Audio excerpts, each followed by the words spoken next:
Nagsimula ang hapunan sa bahay ni Kapitan Tiago na may halong tensyon dahil sa asal ng mga pari. Ipinakita ni Padre Damaso ang kanyang kayabangan at pagmamataas sa pamamagitan ng pagpupumilit na maupo sa pangulong bahagi ng hapag.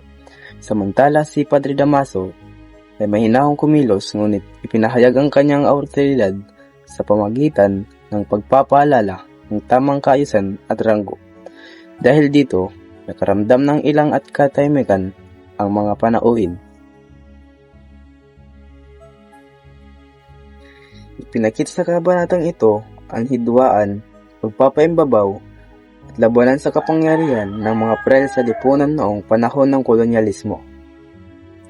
Nagpatuloy ang pagtatalo ni Padre Damaso at Padre Isabela tungkol sa upuan sa hapag. Ngunit hindi na ito pinansin ni Padre Isabela at nauwi sa pansamantalang katahimikan. Dumating si Kapitan Tiago at inanyayahan ang lahat na magsalo-salo bilang pasasalamat sa Birhen. Ipinahay ng tinula, ngunit hindi nasiyan si Padre Damaso dahil hindi magandang bahagi ng manok ang napunta sa kanya. Samantala si Crisostomo Ibarra ay nakatanggap lamang ng sabaw at atay dahilan upang siya ay madismaya. Napuntang usapan kay Ibarra at tinanong siya kung gaano na siya katagal na wala sa Pilipinas. Ikunento niya ang kanyang 7 taong pamamalagi sa Europa at ang kanyang mga karanasan sa iba't ibang bansa. Pinahayag ni Ibarra ang kanyang pagmamahal sa sariling bayan at ang kanyang hangaring maunawaan ang nangyari sa kanyang ama habang siya ay nasa ibang bansa.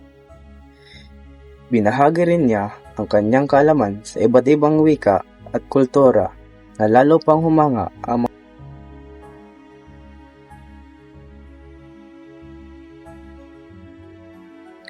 Tinanong ni Laroa si Crisostomo Ibarra tungkol sa mga bansang kanyang napuntahan at kung alin ang kanyang hinangaan.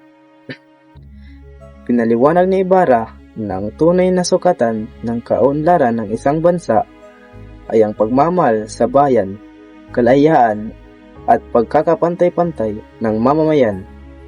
Ayon sa kanya, ang kasaysayan at kalagayan ng bawat bansa ay magkakaiba at hindi maaring kumpara.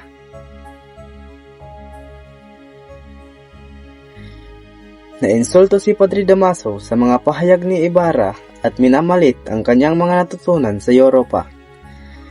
Sinabing aksaya lamang ito ng oras at salapi.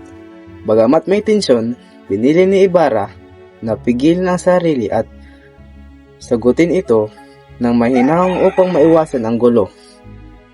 Gayunpaman, naging malinaw ang galit ni Padre Damaso lalo nang mabanggit ang ama ni Ibarra. Sinikap ni Ibarra na magpaalam at magbigay ng pagbati para sa ikabubuti ng Pilipinas at Espanya. Ngunit pinigil siya ni Kapitan Tiago dahil paparating si Maria Clara. Nang makaalis si Ibarra, bumulong si Padre Damaso ng mapanlait na pahayag tungkol sa masamang epekto umano ng pagpapaaral sa mga Indo sa Europa, na muling magpakita ng kanyang diskriminasyon at mapang-abusong pag-iisip.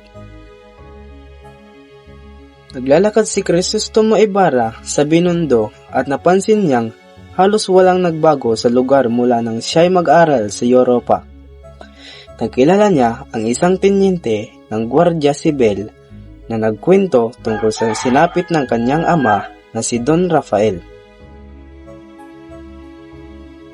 Ayon sa tenyente, si Don Rafael ay mabuting tao ngunit naparatang bilang ere at pilibustero.